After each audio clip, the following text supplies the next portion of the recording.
معزز محترم وكرام সম্মানিত উপস্থিতি আল্লাহ جل شأنه وعما نواله عالي شان দরবারে লাখো কোটি শুকর সুজুদ যে মহান আল্লাহ রব্বুল ইজ্জত ওয়াল জালাল অত্যন্ত দয়া করে মায়া করে আজকে এই সাইয়্যিদুল আইয়াম সপ্তাহের শ্রেষ্ঠ দিন জুমার পৃথিবীর সর্বশ্রেষ্ঠ জায়গা আল্লাহর পবিত্র ঘর জামে মসজিদে সফর মাসের দ্বিতীয় জুমার সালাত আদায়ের জন্য আমাদেরকে আসার এবং বসার তৌফিক ও সুযোগ দিয়েছি। সর্বপ্রথম মহান মালিকের দরবারে শুকরিয়া আদায় করি, অন্তরের অন্তঃস্থল থেকে কালিমাতুশ শুকর আদায় করি, আলহামদুলিল্লাহ। সম্মানিত উপস্থিতি, আল্লাহ সুবহানাহু ওয়া তাআলা আমাদেরকে সৃষ্টি করেছেন, তিনি আমাদের সৃষ্টিকর্তা। আল্লাহ সুবহানাহু ওয়া তাআলা শুধু আমাদেরকেই নয়, গোটা পৃথিবীর সমস্ত কিছুকে আল্লাহ সৃষ্টি করেছেন বিশেষ একটা উদ্দেশ্য নিয়ে। আল্লাহ সুবহানাহু ওয়া তাআলা এরপরে বিধান দিয়েছেন যে আমার এই সৃষ্টি জগতের ভিতরে যারা আছে এদের ভিতরে এই কাজ করলে তোমরা ভালো থাকবে, তোমরা শ্রেষ্ঠ মানুষদের কাতারে থাকবে। আর কাজগুলো এমন যদি না হয়, এর বিপরীত হয়ে যায়, তাহলে তোমরা মানুষ হিসাবে থাকবে হয়তো নামে মানুষ, আদমশুমারিতে মানুষ, গণনায় মানুষ, কিন্তু আল্লাহ সুবহানাহু ওয়া তাআলা যে শ্রেষ্ঠ মানুষদের তালিকা বা যাদের শ্রেষ্ঠত্বের ঘোষণা দিয়েছে তাদের অন্তর্ভুক্ত হতে পারে। একটা অফিসের প্রধান যিনি আছেন, তিনি আছেন, এখানে তার অধীনস্থ যারা কাজ করে তাদের দায়িত্ব হলো যে এই অফিসের প্রধান যিনি আছেন তার যে নিয়ম কানুনগুলো বা তার প্রিয় হওয়ার জন্য কি কি করণীয় এগুলো করার জন্য আমরা চেষ্টা করি। এটা পৃথিবীর সমস্ত জায়গায় আমরা স্বাভাবিকভাবে দেখি যে এমনটাই ঘটে। আল্লাহ সুবহানাহু ওয়া তাআলা এই পৃথিবীতে আমাদেরকে সৃষ্টি করে পাঠিয়েছে।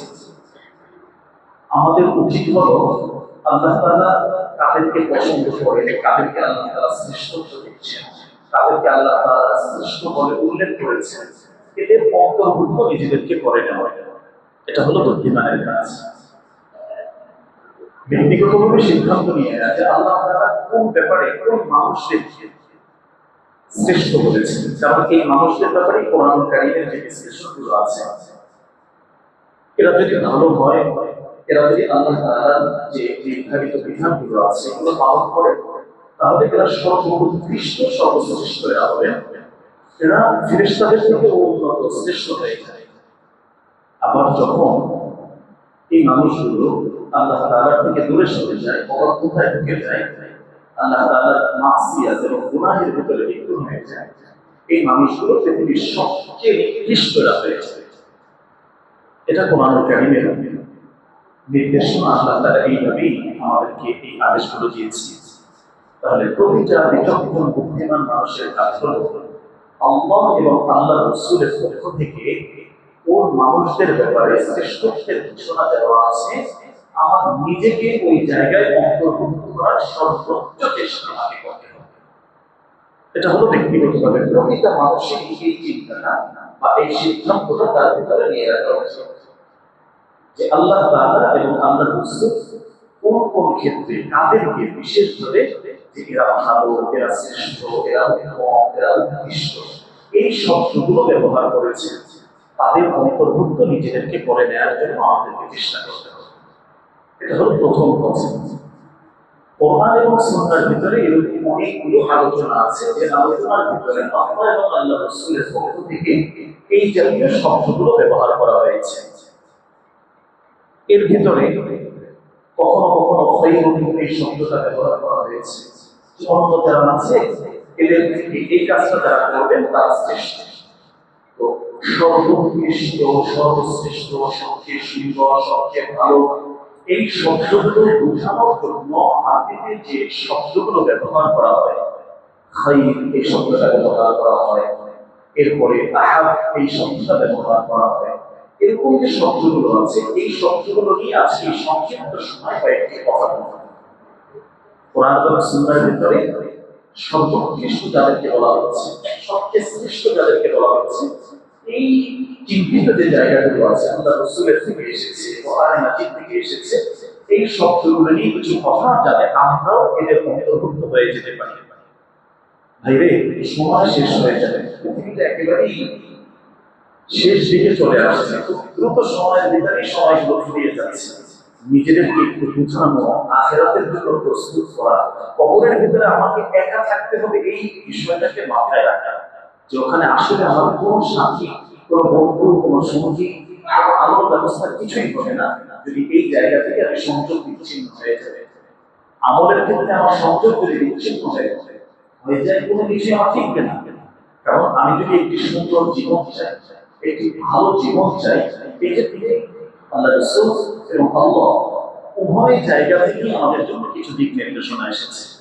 যে আয়াতে কারিমার মাধ্যমে আমি শুরু করেছি, আল্লাহ সুবহানাহু ওয়া তাআলা বলেছেন, মান আমিলা সালিহান মিন যাকারিন আও উনসা ওয়া হুয়া মুমিন ফালানুহয়িয়ান্নাহু হায়াতান তাইয়্যিবা। যে কোনো নারী এবং পুরুষ যারা নেক কাজ করে, আমলে সালেহ করে, এই আমলে সালেহটা সে দুনিয়াতে যে উপকার পাবে, আখিরাতেও তার জন্য কল্যাণগুলো রয়ে গেছে। তবে এখন দুনিয়ার গতি যেদিকে, স্রোতের বিপরীতে কখনো কখনো দাঁড়াতে হবে। সবাই এক কাজ করছে কিন্তু আল্লাহ তাআলা এটা পছন্দ করছেন না। প্রিয় ভাই, ওই কাজটা থেকে আমি যেতে পারবো না, করা উচিত হবে না, তাহলে আমার সংযোগটা বিচ্ছিন্ন হয়ে যাচ্ছে। আমি যদি একটি সুন্দর জীবন চাই, একটি নিরাপদ জীবন চাই, যাতে হায়াতে তাইয়্যিবা হবে, অনেক জিনিসপত্র এমনটা না, যা আছে এটাই বরকতের সাথে আল্লাহ তাআলা দান করেন, এটা হলো বড় বিষয়।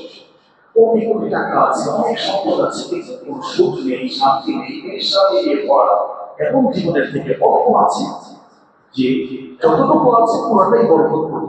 এর ভিতরে আল্লাহ প্রশান্তি দিয়েছে, এর ভিতরে আল্লাহ শান্তি দিয়েছে, এর ভিতরে আল্লাহ নিরাপত্তা দিয়েছে। প্রিয় ভাই, এটা হলো বরকত। বিশ্বনবী সাল্লাল্লাহু আলাইহি ওয়াসাল্লামের যে দোয়াগুলো আছে, আমরা যদি গভীরভাবে দোয়াগুলো দেখি, আল্লাহ রাসূলের একটা গুরুত্বপূর্ণ দোয়া, অধিকাংশ সময় বিশ্বনবী নিজে যেটা করতেন, আল্লাহুম্মা বারিক লানা ফীমা আ'তাইতানা, আল্লাহুম্মা বারিক লানা ফীমা আ'তাইতানা।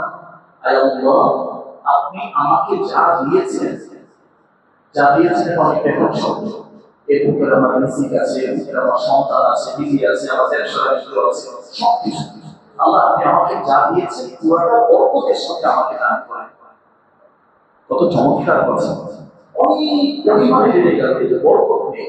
প্রিয় ভাই, জিন্দগি আর পেরেশানি শেষ হবে, পেরেশানির পর পেরেশানি, আপনি ঘুম হবে না, কোনো ধরনের কোনো জায়গায় স্থিরতা থাকবে না, বড় ধরনের একটা বিপদের কারণ হয়ে যায় মানুষের। আল্লাহ রাসূল আমাদেরকে শিক্ষা দিচ্ছেন, দেখো আল্লাহর কাছে দোয়া করো, আল্লাহুম্মা বারিক লানা ফীমা আ'তাইতানা। আয় আল্লাহ, আমাকে বিবি দিয়েছেন, আমার বিবিটাকে শান্ত করে দাও, কোন ধরনের বিশৃঙ্খল আমার সংসারের ভিতরে জায়গা সৃষ্টি করে এমনটা যেন না হয়। আয় আল্লাহ, আপনি আমাকে সন্তান দিয়েছেন, আমার সন্তান যাতে বরকতের সাথে আমার জন্য হয়, এই সন্তান যেন মুআদ্দাব হয়, ভদ্র হয়, ইজ্জত সম্মান রক্ষা করতে পারে। আল্লাহ, আপনাকে যাতে চিনে এমন সন্তান দেন। আয় আল্লাহ, আপনি আমাকে সম্পদ দিয়েছেন, এই সম্পদটা আমার ঈমান হারা হওয়ার কোনো কারণ যেন না হয়। এই সম্পদটা যাতে আপনার থেকে আমাকে দূরে করে না দেয়, এই সম্পদটা যাতে আপনাকে আমার সিজদা দেওয়ার জন্য উৎসাহ দেয়, আপনার রাস্তায় দান করার জন্য আমাকে উৎসাহ দেয়। আয় আল্লাহ, এমন বরকতের সাথে সম্পদগুলো আপনি আমাকে দান করেন। আয় আল্লাহ, আপনি আমাকে একটা সম্মান দিয়েছেন, এই সম্মানটাই একটা সময় ইজ্জতের কোনো কারণ যেন না হয়। আজকে সম্মান দিচ্ছে, দুদিন পরে জুতার মালা পরিয়ে ঘোরাচ্ছে। আয় আল্লাহ, এমন জিনিসের প্রয়োজন নেই, যে সম্মানটা দিয়েছে আল্লাহ এটা বরকতের সাথে দেন। আল্লাহ আপনি আমাকে একটা পদ দিয়েছেন, পদবি দিয়েছেন, এটা যেন আমার ইজ্জতের কারণ হয়, এটা যেন আমার সম্মানের কারণ হয়, একটা পর্যায়ে এটাই যেন আমার ইজ্জতের কোনো কারণ না হয়। দেখুন আল্লাহ রাসূল সাল্লাল্লাহু আলাইহি ওয়াসাল্লাম ছোট্ট একটি দোয়া করেছেন, এই দোয়ার অর্থ, এর গভীরতা কত ব্যাপকভাবে আল্লাহ তাআলা এটা দিয়ে রেখেছে। আমার প্রিয় ভাই, বিশ্বনবী সাল্লাল্লাহু আলাইহি ওয়াসাল্লাম আল্লাহর কাছে এই দোয়াগুলো করতেন, যারা যা দিয়েছেন এটা আপনি আমাকে বরকতের সাথে দান করেন। তো আমাদের জীবনে আল্লাহ সুবহানাহু ওয়া তাআলার কাছে ওইভাবেই দোয়া করা। তো কোরআন এবং সুন্নাহর ভিতরে সর্বোৎকৃষ্ট সর্বশ্রেষ্ঠ এটা বোঝানোর জন্য যে শব্দগুলো বলা হয়েছে এখান থেকে কয়েকটি শব্দ নিয়ে আজকে এই সংক্ষিপ্ত সময় আমরা কিছু কথা শুনবো ইনশাআল্লাহ। প্রত্যেক ভাইকে চেষ্টা করা উচিত যে এর ভিতরে যাতে আমি অন্তর্ভুক্ত হয়েছে, এর ভিতরে কল্যাণ রয়েছে। আল্লাহ তাআলা এর ভিতরে কল্যাণ রেখেছে, আল্লাহ রাসূলের পক্ষ থেকে এর ভিতরে কল্যাণের ফায়সালা করা হয়েছে। এই জন্য আমরা এই সংক্ষিপ্ত হায়াত যেটা আছে এটা যেন ভ্রান্তি মাঝে পড়ে না যায়, এটা যেন আমার সময় নষ্টের কোনো কারণ না হয়ে যায়, এটা যেন আমার আমল বরবাদের কোনো কারণ না হয়ে যায়, এটার মাধ্যমে আমি যেন ক্ষতিগ্রস্ত না হই। এই বিষয়গুলোকে সবার আগে সুন্দরভাবে আমাকে সিদ্ধান্ত নিয়ে তারপর সামনে অগ্রসর হবে। সবগুলো পাচ্ছি না, প্রাথমিকভাবে অগ্রাধিকার ভিত্তিতে কোনগুলো আমার জন্য প্রয়োজন ওইগুলো কি এখনই অভ্যস্ত হয়ে যাওয়ার জন্য আমাকে চেষ্টা করতে হবে। এটা আল্লাহ এবং আল্লাহ রাসূলের পক্ষ থেকে এই নির্দেশ। তাহলে একটু শ্রেষ্ঠত্বের যে কাতারগুলো রয়েছে, যে জায়গাগুলো বলা হয়েছে, ওই শ্রেষ্ঠত্বের ওই জায়গায় আমার নিজেকে উপস্থাপন করার জন্য আল্লাহ তাআলা আমাকে নির্দেশ দিয়েছে। আল্লাহ প্রিয় কিভাবে হওয়া যায়, আল্লাহ কাছে কিভাবে হওয়া যায়, আল্লাহ তাআলা যাদেরকে ভালোবাসেন পছন্দ করছেন তাদের অন্তর্ভুক্ত কিভাবে হওয়া যায়, এই বিষয়ে আমাদেরকে চেষ্টা করতে হবে। এর ভিতরে আমরা যদি দেখি অনেকগুলো গুণাবলী আছে এখানে, যতটুকু সম্ভব ইনশাআল্লাহ আমরা আলোচনায় নিয়ে আসছি। এর ভিতরে সবার আগে যে বিষয়টি বলবো, হাদিসের গুরুত্বপূর্ণ একটি হাদিস, খুব পরিচিত প্রসিদ্ধ হাদিস, খায়রুকুম মান তাআল্লামা আল-কুরআন ওয়া আল্লামা। এই শব্দের ক্ষেত্রেও এই হাদিসটা আমরা যদি বিশ্লেষণ করে দেখি, এখানেও এই হাদিসটা শুরুই করা হয়েছে খায়রুকুম, সর্বশ্রেষ্ঠ। শ্রেষ্ঠদের যে একটা তালিকা আল্লাহ তাআলা দিচ্ছেন, আল্লাহ রাসূলের পক্ষ থেকে আসছে, ওই শ্রেষ্ঠদের তালিকার ভিতরে আল্লাহ তাআলা এটা রেখেছেন। তাহলে এখানে মৌলিক যে বিষয়টি, কোরআন সংশ্লিষ্ট বিষয়কে এখানে শ্রেষ্ঠ বলা হয়েছে। এই জায়গায় আমাদের বিশেষ দায়িত্ব রয়েছে। শ্রেষ্ঠতা ঈশ্বর এখানে ঘোষণা দিচ্ছেন, যারা কোরআন শিক্ষা করে এবং যারা কোরআন শিক্ষা দেয়, এই কার্যক্রমের সাথে যারা নিজেদেরকে জড়িয়ে রাখে, নিজেদেরকে যুক্ত করে রাখে, তাদেরকে এখানে বিশ্বনবী সাল্লাল্লাহু আলাইহি ওয়াসাল্লাম শ্রেষ্ঠ এবং শ্রেষ্ঠত্বের সেই কারণে এদেরকে নিয়ে এসেছে। এখান থেকে আমাদের প্রথম একটি সিদ্ধান্ত, আমার নিজেকেও কোরআনের একজন পাঠক হতে হবে এবং কোরআন প্রচার প্রসারের জন্য যা করণীয় হয়েছে এই বিষয়গুলো আমাকে করতে হবে। এটা যদি করার সৌভাগ্য আল্লাহ আমাকে দেন, তাহলে এর মাধ্যমে আমি এই শ্রেষ্ঠদের যে একটা সম্মান রয়েছে, এই সম্মানের জায়গায় আমি আসতে পারি।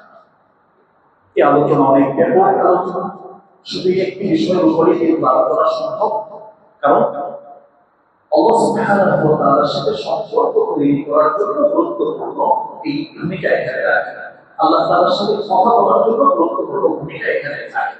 তাহলে প্রথম যে মেসেজ যেখান থেকে আমরা গ্রহণ করতে পারি যে কোরআন সংশ্লিষ্ট বিষয়কে আল্লাহ এবং আল্লাহ রাসূলের পক্ষ থেকে বড় ধরনের সম্মান করা হয়েছে এবং শ্রেষ্ঠদের কাতারে আল্লাহ তাআলা এটাকে অন্তর্ভুক্ত করেছেন। আমার এই সময়, আমার এই পথ, আমার এই সিদ্ধান্ত, এগুলোকে কোনো না কোনো ভাবে কোরআন সংশ্লিষ্ট আল্লাহ তাআলার প্রিয় এই জায়গায় হওয়ার জন্য এর সাথে আমাকে অন্তর্ভুক্ত নিজেকে করে রাখতেই হবে, এটা আমার দায়িত্ব। এরপর আমরা যদি দেখি বিশ্বনবী সাল্লাল্লাহু আলাইহি ওয়াসাল্লাম গুরুত্বপূর্ণ আরেকটি হাদিস, সে হাদিসের ক্ষেত্রে আল্লাহ রাসূল এই শব্দটি উল্লেখ করেছেন, খায়রুকুম মান ক্বালা আমরুহু ওয়া হাসনা আমালুহু। তোমাদের মাঝে শ্রেষ্ঠ ব্যক্তি কারা? এই উম্মতের লক্ষ লক্ষ মানুষ আছে, এদের মাঝে আল্লাহর দৃষ্টিতে, আল্লাহ রাসূলের দৃষ্টিতে শ্রেষ্ঠ কারা? একদম কম লেভেলে কারা আছে, তাদের সম্মানটা আল্লাহ তাআলা বেশি দিয়েছেন। এর ভিতরে গুরুত্বপূর্ণ আরেকটি হাদিস এখানে উল্লেখ করছে আমার প্রিয় ভাই, এটা আমরা চেষ্টা করবো আমাদের ভিতরে নিয়ে আসার জন্য।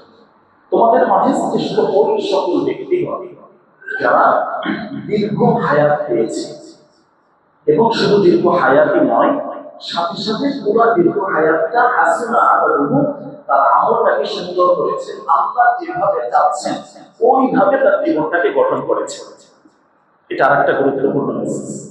আমি হায়াত পেয়েছি 70 বছর, 80 বছর, কিন্তু এর ভিতরে আল্লাহকেও চিনলাম না, নামাজের আসলাম না, মৌলিক দায়িত্বটা আল্লাহর পক্ষ থেকে আমার জন্য যে কি দেয়া আছে এটাও বুঝলাম না। এই মানুষটা ক্ষতিগ্রস্ত। আবার খুব অল্প হায়াত পেয়েছি, এটা নয়। এই হাদিসের মৌলিক রাস্তা এটা হলো হায়াত আল্লাহর পক্ষ থেকে যদি কাউ পেয়ে যায় বা কিন্তু হায়াত এটা পায় এবং পুরো হায়াতটার মাঝে সে আল্লাহর আনুগত্য করতে পারে, বিশেষ করে তার যৌবন বয়সটাকে পুরোপুরি সে কন্ট্রোলে রেখে আল্লাহ তাআলা ইবাদতে থাকতে পারে। এর জন্য এই সুসংবাদটা আল্লাহ তাআলা দিয়েছেন, আল্লাহ রাসূলের পক্ষ থেকে এসেছে। ইসলামে আরো যে হাদিসগুলো আছে আমাদের এখানে তিলাওয়াতের সাথে, বিশেষ করে যৌবন বয়স সংবাদ, এই জায়গায় মানুষ পাগলামি করে। শাবাব শুবাতুন মিনাল জুনুন, পাগলামির একটা স্তর হাদিসের ভিতরে আসছে। রক্ত গরম থেকে যা ইচ্ছা তাই করার জন্য সে প্রস্তুত হয়ে যায়। সে ওই সময় তার শক্তি থেকে অনেক কিছুই সে প্রতিপালন করে ফেলে। এই সময় যারা নিজেদেরকে কন্ট্রোল এবং নিয়ন্ত্রণে রাখতে পারে, ওয়াশরাফুন নাশাআ ফি ইবাদাতিল্লাহ, আমার প্রিয় যুবক বন্ধুরা যারা রয়েছে, আমার প্রিয় ভাইয়েরা যারা রয়েছে, এই যৌবন বয়সটাকে যারা খেয়াল করে, যারা এই সময়টাকে, এই চরিত্রটাকে, এই জায়গাটাকে হেফাজত করেছে, তাদের জন্য বড় সুসংবাদ, চমৎকার সুসংবাদ বিশ্বনবী তাদেরকে দিয়েছে। আল্লাহ তাআলা আরশের নিচে তাদের ছায়ার ব্যবস্থা করে, বিশেষ জায়গা আল্লাহ তাআলা তাদেরকে করে দিবেন। তাহলে এটা একটা শ্রেষ্ঠ হওয়া বিশেষ উপকরণ যে আমি যে হায়াতটা পেয়েছি, এই হায়াতটা আল্লাহ সন্তুষ্ট করতে, আল্লাহর ইবাদতের মাঝে যাতে আমি কাটাতে পারি। এই আলোচনা শোনার পরে যে আগে আমাদের জীবন অবর করেছি, কিন্তু আজকে তাওবা করে এখন জীবনে সিদ্ধান্ত নিয়ে আর যাওয়া অন্তর, এখনই সিদ্ধান্ত নিলাম বাকি যতটুকু হায়াত আল্লাহ আমার জন্য বরাদ্দ রেখেছে পুরো সময়টাই আমি একমাত্র আল্লাহর জন্যই কাজ করব। আজকে যদি সিদ্ধান্ত নিই আল্লাহর কাছে তাওবা করি, ওয়াদা এবং অঙ্গীকার করি, আল্লাহ তাআলা আমাদের ঘোষণা দিচ্ছেন, ওয়াদা দিচ্ছেন, আল্লাহ তাআলা আমাদেরকে সুসংবাদ দিচ্ছেন, তোমার অতীত জীবনের সবকিছুই আমি আল্লাহ মাফ করে দেব। সুবহানাল্লাহ। তাহলে ভয় পাওয়ার কিছু নেই। আমার প্রিয় যুবক, আমার প্রিয় বন্ধুরা, এর আগে আমাদের জীবনটা হয়তো অনেক খারাপের ভিতরে ছিল, অন্ধকারের ভিতরে ছিল, এখন ইসলামের এই আলোর পথে আমরা চলে আসি। আমাদের এই জীবনটাকে গ্রহণ করে বাকি পথ এই আলো নিয়ে আমরা চলার চেষ্টা করি। এই সিরাতে মুস্তাকিমের শেষ প্রান্তে গিয়ে আমরা জান্নাতে যেতে পারি। ওই চেষ্টা, ওই প্রশিক্ষণ, ওই ব্যস্ততা এটা আমার জীবনের সাথে আমি সম্পৃক্ত করে নিই। তাহলে এখানে গুরুত্বপূর্ণ ভাবে আল্লাহ সুবহানাহু ওয়া তাআলা যে কথাটি বললেন যে হায়াত পেয়েছে, এই হায়াতের ভিতরে অন্ধকার হক মারণী, অন্ধের উপরে সুলুক করণী, মদ পান করণী, জিনা করণী, হারাম কোনো কাজের ভিতরে তুমি জড়াওনি, পুরো সময়টাই হাসিনা আমার তোমার আমলটাকে বিশুদ্ধ রাখার জন্য চেষ্টা করেছো, তাহলে তোমার জন্য কল্যাণের এই কথা রয়েছে। তুমিও আল্লাহ রাসূলের দৃষ্টিতে একজন শ্রেষ্ঠ মানুষ হিসেবে কিয়ামতের ময়দানে উঠবে। তাহলে আমাদের জীবনের ভুলের যে জায়গাগুলো আছে এখানে সংশোধন এবং এই জায়গায় তাওবা করা এখনই উপযুক্ত একটি সময়, তুমি আসার মতো এখনই একটি সময় নতুন ভাবে সিদ্ধান্ত নিয়ে বাকি জীবনটাকে পরিচালনা করা, এটা আমাদের জন্য গুরুত্বপূর্ণ একটি নির্দেশ। এরপরে আমরা যদি আরো দেখি শ্রেষ্ঠ মানুষদের তালিকা বিশ্বনবী যেটা দিয়েছে, আল্লাহ রাসূল সাল্লাল্লাহু আলাইহি ওয়াসাল্লাম বলছেন খায়রুকুম আনফাউকুম লিন-নাস, খায়রুন নাস মান ইয়ানফাউন নাস। একাধিক হাদিস এই বলে আল্লাহ রাসূল সাল্লাল্লাহু আলাইহি ওয়াসাল্লামের পক্ষ থেকে এসেছে। মূল বক্তব্যটা কি? তোমাদের মাঝে শ্রেষ্ঠ মানুষ হলেন তারা যারা সদা সর্বদা মানুষের কল্যাণে নিয়োজিত থাকে, মানুষের উপকারে যারা ব্যস্ত থাকে, যারা শুধু নিজেদের কেন্দ্রিক, আত্মিক, এক কেন্দ্রিক চিন্তা, নিজে কিভাবে ভালো হবো, নিজে উন্নত হবো, এটা নয়। ইসলামের দিক নির্দেশনাই হলো যে তুমি তোমার জন্য যেটা পছন্দ করো, তোমার অপর ভাইয়ের জন্য ওই জিনিসটাই তোমাকে পছন্দ করতে হবে, তখনই তুমি একজন পূর্ণাঙ্গ ঈমানদার হবে। আমি নিজে চাচ্ছি আমি অনেক ভালো থাকবো, আমি নিজে চাচ্ছি আমি অনেক ভালো কিছু করবো, কিন্তু অন্যের মাথায় বাড়ি দিয়ে, অন্যকে ক্ষতি করে, অন্যকে কষ্ট দিয়ে, প্রিয় ভাই আমার মতো নিকৃষ্ট মানুষ দ্বিতীয়ত তার পৃথিবীতে নেই। যদি আমাদের ভিতরে এরকম মানসিকতা থাকে, এখান থেকে বেরিয়ে আসা নিজের জন্য যেটা আমি চাচ্ছি, আমি চাচ্ছি আর্থিকভাবে নিজেকে স্বাবলম্বী হবো, কিন্তু আমার অধীনস্থ যারা আছে তাদেরকে আমি আটকে রাখি, তাদের কোনো ছাড় দিচ্ছি না, তাদের এই ব্যাপারটা খুব কঠিন ভাবে করছি, আমি আল্লাহর কাছে জালেম হিসেবে নিজের জন্য আমি পছন্দ করছি আমি ভালো থাকি, ভালো খাই, ভালো চলি, ভালোভাবে থাকি, আমার দায়িত্বে যারা আছে তাদের জন্য আমাকে ওই একই চিন্তা করতে হবে যদি আমি পূর্ণাঙ্গ মুমিন হতে চাই। না হয় শুধু নামে মুসলিম থাকবো, কিন্তু আল্লাহর কাছে গিয়ে আমি অবশ্যই ধরা খেয়ে থাকি। এটা অধিকারের একটা বিষয়, হকের একটা বিষয়। এগুলো অদৃশ্যভাবে গোপন থাকে, কিন্তু কিয়ামতের ময়দানে সব স্পষ্ট হয়ে যাবে, প্রকাশিত হয়ে যাবে। সিদ্ধান্তের ক্ষেত্রেও বড় ঠান্ডা মাথায় বুঝে শুনে তারপরে সিদ্ধান্তগুলো গ্রহণ করা। যা কিছু করবো মানুষের কল্যাণের জন্য। এখন এখানে যদি আমার মাধ্যমে অকল্যাণ কারোর কাছে পৌঁছে, আমার মাধ্যমে অকল্যাণ হয়ে যায়, তাহলে আমিও কিন্তু উৎকৃষ্টতার যে লেভেল এখান থেকে নিচে নেমে যাচ্ছে। আমরা রসুলের পথে সবার সর্বদা কল্যাণের চিন্তা করতে হবে। খায়রুন নাস, শ্রেষ্ঠ মানুষই তারা মাইয়ানফাউন নাস, মানুষের উপকার করতে পারলাম না তো কাগজের ক্ষতি আমার থেকে না হয়। আমার জবান থেকে, আমার হাত থেকে যখন অন্য মাখলুক, অন্য মানুষ নিরাপদ থাকবে, তখনই আমি পূর্ণাঙ্গ মুসলমান হব। এটাই হলো মুসলিমের বর্ণনা। আল্লাহ রাসূল এই হাদিসে আমাদেরকে শিখিয়েছেন। আমি তো অনেক সময় মুসলমানদের কাতার থেকেই চলে যাই, কারণ আমার জবান খারাপ, আমার হাত খারাপ, হাত চলে সবার আগে। জবান দ্বারা আমি মানুষের বিপদ শিকারের সমালোচনা, জবান দ্বারা মিথ্যা, জবান দ্বারা আল্লাহর অবাধ্যতার কথা, এই যে কাজ করছি, আমি সঠিক মুসলিম হওয়ার জায়গা থেকে একটু সরে এসেছি। আমি নিজেও জানি না, নামে আমার মুসলিম, ভোটার আইডি কার্ডে আমি মুসলিম, আদর্শ মাটিতে মুসলিম, কিন্তু আমার কার্যক্রমে এই ভাই আমি মুসলিম নাই। বিশ্বকে স্পষ্ট বলছেন আল মুসলিম মান সালিমা আল মুসলিমুনা মিন লিসানিহি ওয়া ইয়াদিহি।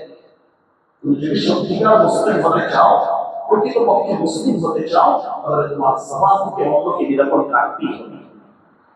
সবাই গালি দিচ্ছে, সবাই সমালোচনা করছে, সবাই খারাপ কথা বলছে, আমি করতে পারবো না, কারণ আমি মুসলিম। সবাই তার হাত ব্যবহার করছে, হাত চালাচ্ছে, হাতের মাধ্যমে বিভিন্ন ধরনের লেনদেন করছে, ভুয়া সাইন করছে, কিছুই এখানে করে এই হাতটাকে আল্লাহ তাআলা দিয়েছেন, আল্লাহর নির্দেশে এটাকে ব্যবহার করতে হবে যদি আমি সত্যিকার মুসলিম হতে চাই। বিশ্বনবীর হাদিস থেকে শিক্ষাগুলো আমাদেরকে গ্রহণ করতে হবে।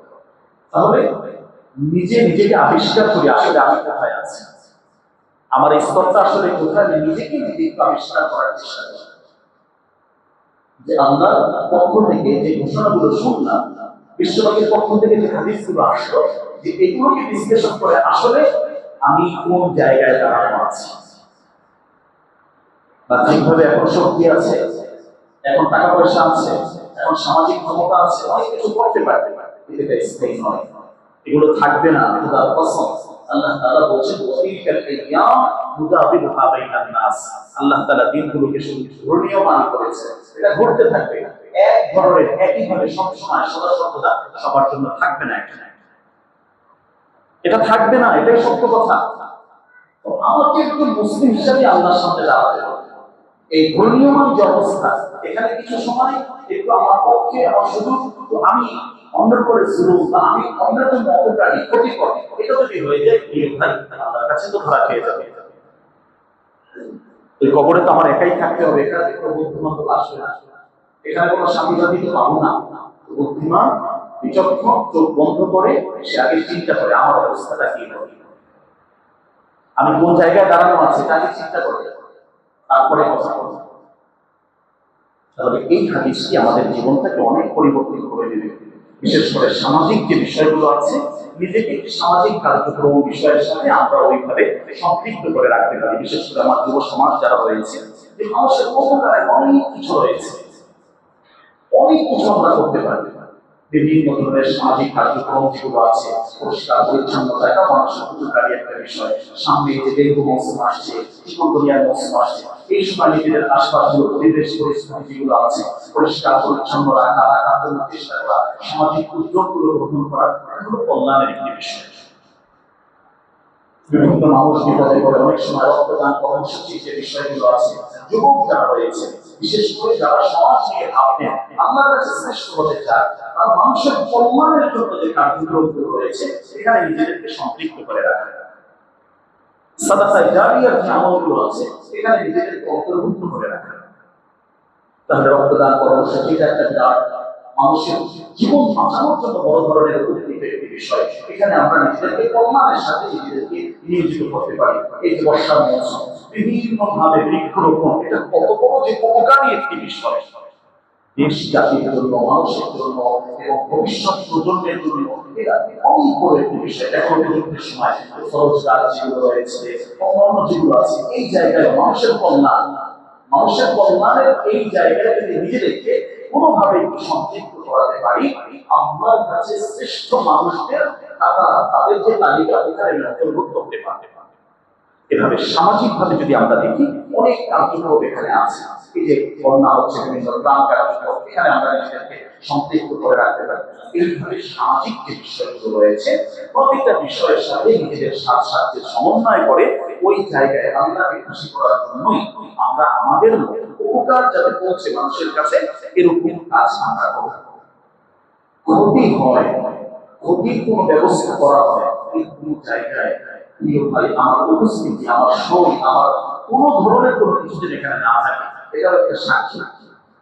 আমাদের বাজারে সব কিছু থেকে বেঁচে গেলাম, তো মানুষের ক্ষতির কোন একটা পরিবেশে আমি থাকলাম, ওটাও কিন্তু আবার বিপদের একটা কারণ হয়ে যেতে পারে। তো যতটুকু করবো, জীবনে সিদ্ধান্ত গ্রহণ করি যে আমার মাধ্যমে কোনো মানুষের সামান্য পরিমাণ কোনো ক্ষতি হবে না। পারলে উপকার করবো, না পারলে চলতে থাকবো। উপকার করে ফোটা দিব, উপকার করে তাকে আবার বিভিন্ন কথা শোনাবো, এমনটাও নয়। তাহলে ইসলামিক দিক নির্দেশনায় পেছনের সমস্ত আমল বরবাদ হয়ে যাবে। লা তুবতিলু সাদাকাতিকুম বিল মান্নি ওয়াল আযা। তোমরা মানুষকে দিলে, একটা করলে, একজন ইহসান করলে, উপকার করলে, সাথে সাথে আবার ফোটা দিবা, এর মাধ্যমে তোমার পেছনে এই যে ভালো কাজ যা করলা সবকিছু বাতিল হয়ে যাবে। এটা আল্লাহ তাআলার পক্ষ থেকে নির্দেশ।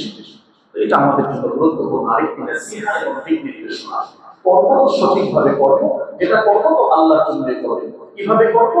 ইন্নামা নুতঈমুকুম লিওয়াজহিল্লাহ লা নুরীদু মিনকুম জাযাআন ওয়ালা শুকরা। একমাত্র আল্লাহর জন্যই করলাম, তোমার থেকে কোনো কিছুই আমি এখানে চাচ্ছি না, যা দিবে আমার রব্বে কারীম আমাকে দান। এইভাবে মানুষকে উপকার পৌঁছানো এটা আমাদের দায়িত্ব।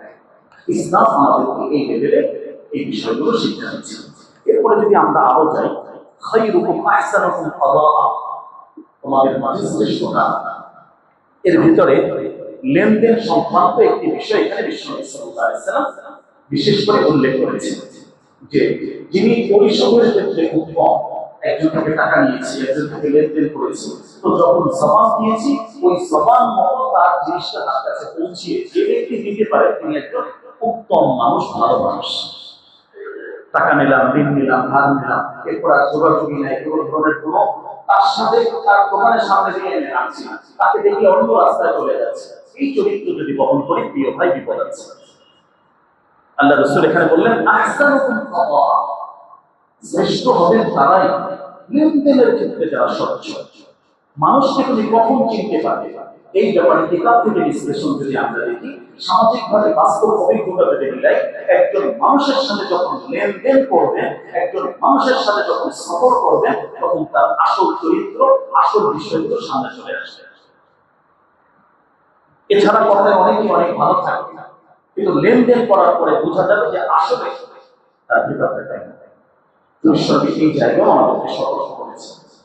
আহসানুকুম কাদাআ, যখন তোমাদের এই পরিশোধের বিষয়গুলো আসবে, এটা তোমরা খুব গুরুত্ব সহকারে নিয়েছো, তুমি মালিক হয়ে গেলা, এরপর আর ফেরত দিতে হবে না, এই পরিকল্পনা থেকে বের হয়ে আসে।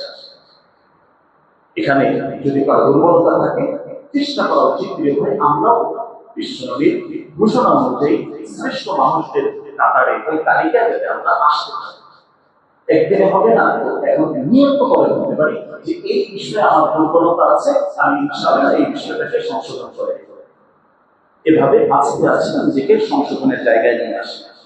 এরপরে আরো যদি দেখি, বিশ্বনবী আরো যে কথাগুলো আমাদেরকে শুনিয়েছেন, খায়রুল আসহাব ইনদাল্লাহ খায়রুকুম লিসাহিবিহি ওয়া খায়রুল জিরান ইনদাল্লাহ খায়রুকুম লিজারিহি।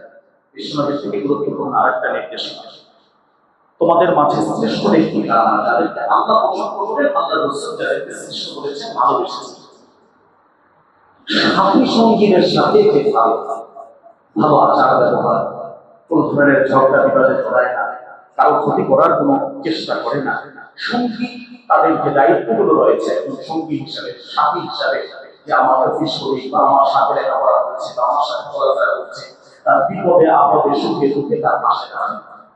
সাধ্যমতো সবসময় অর্থ দিয়ে হতে বিষয়টি আসবে, একটি কথা দিয়েও তো হতে পারে, খোঁজখবর নিয়েও তো হতে পারে, একটি পরামর্শ দিয়েও হতে পারে, যে পরামর্শ নয় একটু সময় দিয়েও তো হতে পারে। একজন অসুস্থ হয়েছে, তার হাসপাতালে নেওয়ার মতো কোনো লোককে আমি একটু সময় দিয়ে তাকে হাসপাতালে নিয়ে গেলাম, অর্থটা তো তারই হবে, সেটাই করছে, সেটাও অনেক বড় উত্তম একটি কল্যাণকর পরিচয় বহন করে।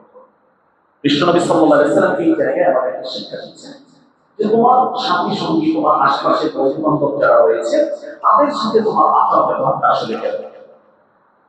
তুমি তোমার প্রভাব বিস্তারের জন্য অন্যায় হস্তক্ষেপ, অবৈধ অধিকার হস্তক্ষেপ যেগুলো আছে এগুলো করছো, তোমার প্রভাবটা তুমি বিস্তার করার জন্য জুলুম করছো, নির্যাতন করছো, সামাজিক দিকে আমরা যা দেখি এই জায়গাটা আমাদেরকে ক্ষতিগ্রস্ত করছে।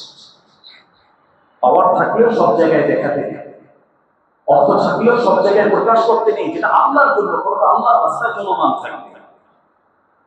এই জায়গাটাই এক সময় জরুরি হিসাবে থাকবে, সাক্ষী হিসাবে থাকবে, যেটা আমার জন্য পরবর্তীতে দুর্ঘটনার কোনো একটা কারণ হয়ে যেতে পারে। বিশ্বনবী এখানে আরেকটি কথা বললেন, খায়রুল জিরান ইনদাল্লাহ খায়রুল লিজার। আমরা সামাজিকভাবে বসবাস করি, আমাদের প্রতিবেশী যারা আছে তাদের অধিকার, তাদের হক, এটা যারা রক্ষা করে, এটা যারা খেয়াল রাখেন, তাহলে বিশ্বনবীর দৃষ্টিতে সৃষ্ট হয়ে। এখন আমার প্রতিবেশীদের কি কি সমস্যা, আমার কারণে আমার প্রতিবেশীরা কোনো সমস্যায় পড়ছে কিনা, আমার ময়লাগুলো এমন জায়গায় রাখছি যে অন্যের কষ্টের কারণ হয়ে যাচ্ছে, এই জাতীয় অনেকগুলো বিষয় এই জায়গাটা বিশ্লেষণ করলে আমাদের সামাজিকভাবে অনেক বিষয় আমাদের সামনে চলে আসবে। তো মৌলিক কথার মোটামুটি আমরা যদি বুঝি, আমার প্রতিবেশী যারা রয়েছে তাদের কোনো কষ্টের কারণ যেন আমি না, তাদের জন্য একজন উত্তম আদর্শ ব্যক্তি যাতে আমি করি। আমার ভালো কোনো রান্না হয়েছে, প্রতিবেশী যারা আছে ইসলামিক দিক নির্দেশনা পারলে তাদেরকে একটু করে, যদি পারি না তো নিজেটা গোপন মতো এটা প্রকাশ করে ধূমধাম করে এমন ভাবে করলাম আশপাশের যারা আছেন তারা এটার মাধ্যমে কষ্ট পাচ্ছে, এমনটাও যেন না হয়। সাধ্যমতো এখানেই তো নিজেদেরকে এগিয়ে আনতে হবে, আমার প্রতিবেশী যেন কোনো কষ্ট না হয়। কারণ ইসলামে এটাকে এত এত এত বেশি গুরুত্ব দেওয়া হয়েছে, একটা পর্যায়ে সাহাবায়ে কেরাম মনে করতেন যে প্রতিবেশীদেরকেও হয়তো সম্পদের উত্তরাধিকারী বানিয়ে দেওয়া হবে, এত পরিমাণ প্রতিবেশীদের কথা জিবরাইল আমিন যখনই আসতেন এই বিষয়ে সতর্ক করতেন। আল্লাহ রাসূল বলতেন প্রতিবেশীকে এই অধিকারটা দিতে হবে, এটা এভাবে করতে হবে। সাহাবায়ে কেরাম যখন শুনতেন তারা মনে করতেন যে আমার বাচ্চাকে যেভাবে আমার উত্তরাধিকারী বানানো হয়েছে, হয়তো আমার প্রতিবেশী আমার উত্তরাধিকারী হয়ে যাবে, এত গুরুত্ব দেওয়া হয়েছে। শুধু ইবাদতের মাধ্যমে কোনো ব্যক্তি পার পাবে না, প্রিয় ভাই, ইবাদত দিয়ে পার। সামাজিক এই জাতীয় বিষয়, মানুষের কষ্টের কোনো কারণ আমি যেন না হই, আমার মাধ্যমে কেউ যেন কষ্ট না পায়, দুঃখ না পায়, কোনো ধরনের আল্লাহর কাছে অভিযোগ দায়ের করতে না পারে, এটা আমাকে সর্বোচ্চভাবে চেষ্টা করতে হবে। এই জায়গায় যদি আটকে যাই, এখন হয়তো সুখ শান্তি আছে, কিন্তু মরার পরে প্রিয় ভাই আমল দিয়ে এগুলো সব কেটে তারপরে আমাকে সামনে যেতে হবে। ওই জায়গায় মানুষ অসহায় হয়ে যাবে।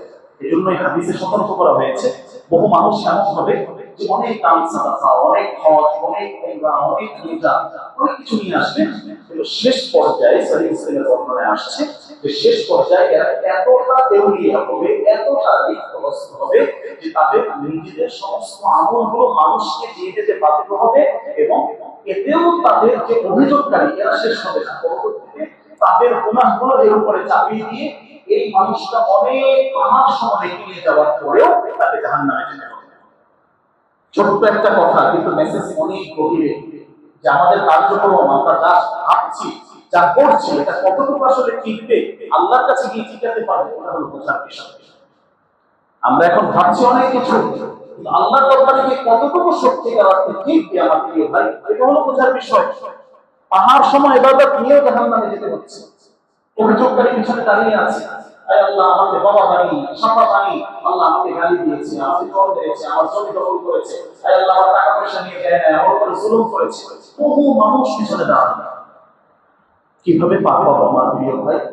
ওখানে তো কোনো ক্ষমতার নাটক চলবে না, কোনো অর্থের নাটক চলবে না, যা করতে হবে আমল আছে, আমল দিয়ে কাটতে থাকবে। বড় অসহায় অবস্থা, এই চিত্রটা হাদিস আমাদেরকে শোনাচ্ছে। নিজেদেরকে সংযম করুন, সংযমী করুন, নিজেদের কাজকে রাখি যে আল্লাহর কাছে আমি কিভাবে মুক্তি পাবো, আল্লাহর কাছে কিভাবে বাঁচবো, এই চেষ্টাটা আমার সবার আগে করা প্রিয় ভাই। এটা না করলে ধ্বংসের পথ আমার সামনে উন্মুক্ত হয়ে যাচ্ছে। তাহলে এখানে বিশ্বনবী সাল্লাল্লাহু আলাইহি ওয়াসাল্লামের পক্ষ থেকে এই কথা বলা হয়েছে। এরপর নামাজ সংশ্লিষ্ট একটা বিষয় এখানে বলা হয়েছে, খায়রুকুম আলয়ানুকুম মানাকিব ফিস সালাত।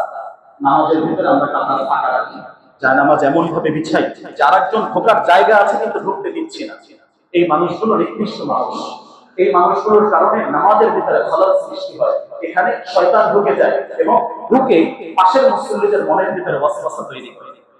বিশ্বনবী এখানে বলছেন, খায়রুকুম, তোমাদের মাঝে তারাই শ্রেষ্ঠ যাদের কাঁচা নরম, অর্থাৎ ফাঁকা জায়গা আছে, আরেকজনকে ডাক দিচ্ছে, বাস ভাই আসেন, এখানে জায়গা আছে, এই দাঁড়ানোর সুযোগটা যারা করে দেয়, কাতারটাকে সুন্দর করে, তারা হলো উম্মতের মাঝে শ্রেষ্ঠ ব্যক্তি। বিশ্বনবী তাদেরকে শ্রেষ্ঠত্বের জায়গায় নিয়ে এসেছে। এখন আমরা এমন জায়নামাজ বিছানোর প্রয়োজন আছে, ছোটগুলো আছে, আমি একজনের দুইজনের জায়গা নিয়ে যাচ্ছি, আর একজনকে আমার জায়নামাজ আসতে দিচ্ছি না, এটা ভাই অন্যায় হয়ে যাচ্ছে। এখানে বিশ্বনবী সাল্লাল্লাহু আলাইহি ওয়াসাল্লাম সতর্ক করেছেন যে তোমার যতটুকু জায়গা দরকার, কাতারের মাঝে ফাঁকা জায়গা থাকে, ওই জায়গায় শয়তান ঢুকে যায়, ঢুকে মানুষের মনের ভিতরে ওয়াসওয়াসা দিতে থাকে, তখন নামাজে আর মনোযোগ থাকে না, এদিক সেদিক ছোটাছুটি করতে থাকে। তো বিশ্বনবী এখানে আমাদেরকে একটা সতর্ক করেছেন, যারা জায়নামাজ আনবে, আমি সমস্যা নেই, কিন্তু চিকনগুলো আনি বা ছোটগুলো আনি, তার দুটো মিলিয়ে আরেকজনকে এখানে আসার একটু সুযোগ করে আমার জায়নামাজে কেউ দাঁড়াতে পারবে না, এমনটা যদি মানসিকতা হয়, ভাই আল্লাহ রাসূল এখানে আমাদেরকে এই জায়গায় সতর্ক করেছেন নামাজ সংশ্লিষ্ট বিষয়ে। এরপরে আরো যে বিষয় সতর্ক করেছেন, শ্রেষ্ঠত্বের ঘোষণা দিয়েছেন, খায়রুকুম যুল কলব, যে যাদের অন্তর ফ্রেশ, মনের উপরে আল্লাহ তাআলা বিচার করবেন, মনের ভিতরে বিভিন্ন ধরনের অনেক জটিলতা রয়েছে, এই মানুষগুলো বিপদে পড়ে যাবে। আল্লাহ তাআলার পক্ষ থেকে এই ঘোষণা এখানে দেওয়া হয়েছে। বিশ্বনবী আরো আমাদেরকে শুনিয়েছেন, শ্রেষ্ঠ মানুষ কারা, খিয়ারুকুম আল্লাযীনা ইযা উযু বিল্লাহ, ওই মানুষগুলো শ্রেষ্ঠ যাদের কথা শুনে, যাদেরকে দেখে, যাদের সাথে চলাফেরা করে মানুষ আল্লাহর সন্ধান পায়, আল্লাহর দিকে আসতে আগ্রহী হয়ে যায়, না আমাকে এই কাজটা করা উচিত, এই আমলটা করা উচিত, এই মানুষগুলো শ্রেষ্ঠ। তাহলে আমার ভিতরে এই চরিত্র ধারণ করা, আমি আরেকজনকে আল্লাহর দিকে ডাকবো, আমার কথা শুনে মানুষটা যাতে আল্লাহ ওয়ালা হয়ে যায়, নামাজি হয়ে যায়, ইবাদত গুজার হয়ে যায়, আমার কথা থেকে মানুষ চলে যাবে, আমার কথা থেকে ইবাদত থেকে দূরে সরে যাবে, এমনটা যেন না হয়।